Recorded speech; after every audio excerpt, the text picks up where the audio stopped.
River front बनाने की कवायद सरकारें बड़े बजट के साथ करती रही हैं। अब राजस्थान के मोरन नदी के तट पर रिवर फ्रंट तैयार हो रहा है, लेकिन इसमें किसी सरकार की भूमिका नहीं है, बल्कि जन सहयोग से एक नदी जी उठी है। देखिए ये एक्सक्लूसिव रिपोर्ट।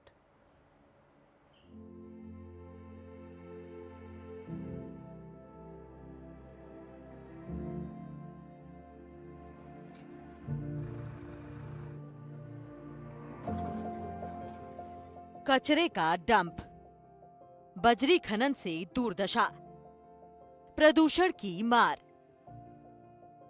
लेकिन आज तस्वीर कुछ और है। इस नदी ने वापस से नाले से नदी का रूप ले लिया है। इसमें साफ पानी बहने लगा है और साबरमती रिवर फ्रंट की तर्ज पर यहाँ भी मोरेन नदी पर एक घाट बन रहा है, जिससे लोग कीचड़ में फिसले बिना नदी के तट पर चल सकेंगे। और ये पूरा काम हुआ है जन सहयोग से, जब खड़गदा गांव के लोगों ने ठान ली कि उन्हें इस नदी को पुनर्जीवित करना है। हमने करीब 1 करोड़ रुपए का हमको सहयोग क्षेत्र के वासियों से मिला, लेकिन फिर भी अभी भी कर्ज बाकी है, काम भी बहुत बाकी है। पिछले वर्ष हर घर के अंतर्गत टैंकर मंगवाने की परिस्थिति बन गई। सारा गांव इसके लिए उद्वेलित हो गया।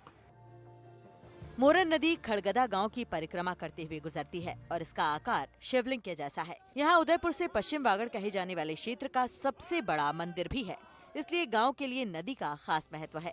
सिंचाई और पीने के पानी के लिए पूरे क्षेत्र के लोग इसी नदी पर निर्भर हैं और इस नदी को वागड़ की लाइफलाइन भी कहा जाता है। नदी की दुर्दशा को देखकर प्रसिद्ध कथावाचक कमलेश भाई शास्त्री ने लोगों को संकल्प दिलवाया और इस नदी को पुनर्जीवित करने की मुहिम में आसपास के लोग जुड़ने लगे। 2024 में 22 फरवरी को नदी का संकल्प भीतर से जागा और उस दिन से नदी में उतरा। उसके बाद 9 महीने तक नदी में ही इसके सफाई में लगे रहे।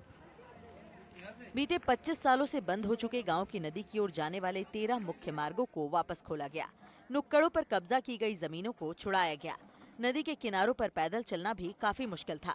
वहां 20 फीट चौड़ी सड़कें बनाई गई हैं, जहां बड़े वाहन भी आसानी से गुजर रहे हैं। आधुनिक मशीनों के जरिए हजारों ट्रैक्टर कचरा निकाला गया। जिस नदी में 8 महीने पहले कूड़ा कचरा और जानवरों के अवशेष पड़े थे, देखते ही देखते उस नदी का पूरा स्वरूप बदल गया है और कुछ ही महीनों में गांव में नदी कलकल करके बहने लगी है। आपको बता दें कि जन सहयोग से यहाँ 2000 मीटर लंबे और 500 फीट चौड़े रिवर फ्रंट का काम चल रहा है। अब तक इस प्रोजेक्ट पर 2.5 करोड़ रुपए खर्च किए जा चुके हैं। देश में ऐसा पहली बार हो रहा है जब किसी व्यासपीठ के जरिए वागड़ क्षेत्र की नदी के कायाकल्प के लिए फंड जुटाया जा रहा है। और आज ये जो इंसान पैदल नहीं चल सकता था, वहाँ पर आज गाड़ियाँ चल रही है। इधर स्थानीय ग्रामीणों ने सरकार से जल्द डीपीआर करवाने की मांग की है, ताकि नदी के संरक्षण के साथ उसके आसपास के गांवों को भी उसका लाभ मिल सके और उनका काम न रुके। एनडीटीवी राजस्थान के लिए डूंगरपुर से हर्षा कुमारी सिंह और परवेश जैन की रिपोर्ट।